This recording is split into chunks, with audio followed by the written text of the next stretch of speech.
Hi guys, this is Mina and welcome back to my channel. I want to introduce you to SQL data manipulation languages. These are statements used to modify, retrieve, store, and delete data within a table. They include the update, select, insert, and delete statements. Actually, we've already looked at the insert and delete statements in my previous videos. So feel free to follow these links in the description section to watch them if you have not already done so. Today we will be looking at the update statement. It is used to modify existing data in a table. The syntax is you type out the word update and then the table you want to update. Type out the word set and which column do you want to update.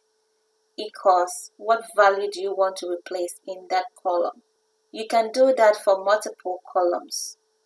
The first part of the update statement will update all the records in the table unless you provide a condition using the where clause.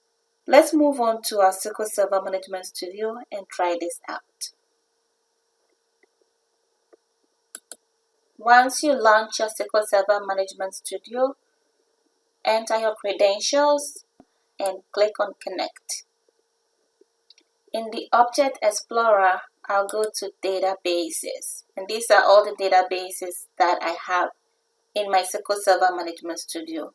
Today we will be working with the exploration data that we imported from our Excel spreadsheet.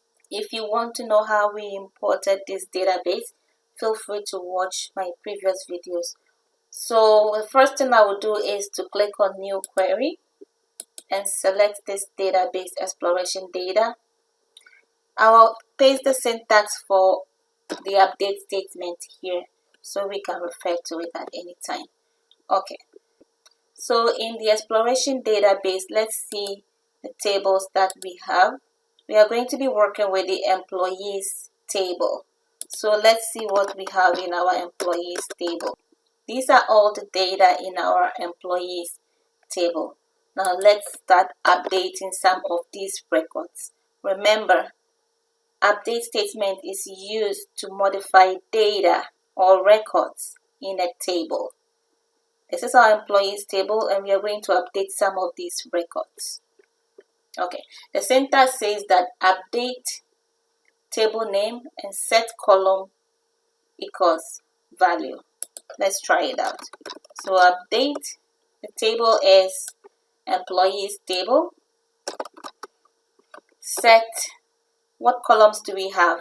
As you can see, we have employee ID, first name, last name, email, title, gender, shift, and the number of hours. So set, for instance, first name equals Anita. This statement means that I want to change all the names and the first name to Anita. In SQL, anytime you type a string value, you have to put them in a single quote. Otherwise, you're going to get an error. Let's see, without these strings. Invalid column name Anita. So if you put it in a single quote, that should work. And we are expecting this query to change all the first names to Anita. Before I execute, let's look at our table again.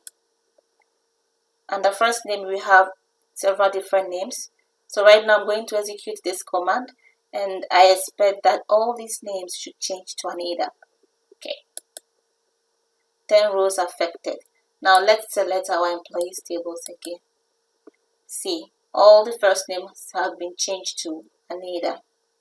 This is what you get if you update a table without the where clause.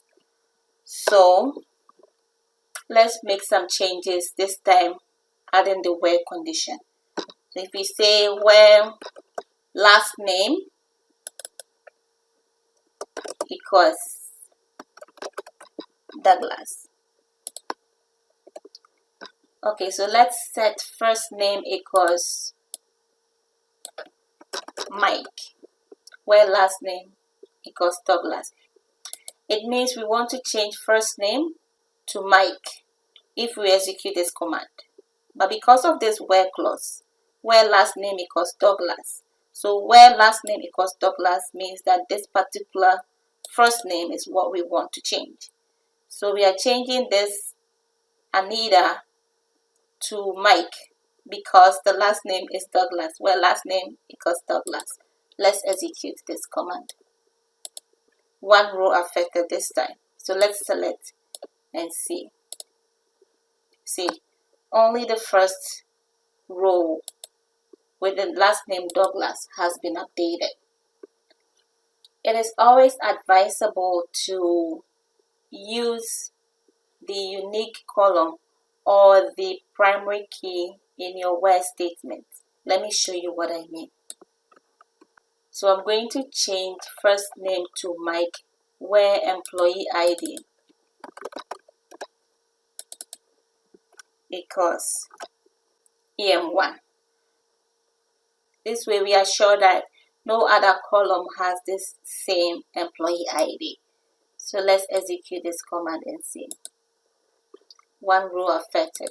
Again, if we select from our employees table, we should see that only a second record has been changed to Mike. So this is how you update records or data within a table in SQL Server Management Studio. Thank you for watching this video and see you in my next one. Bye bye.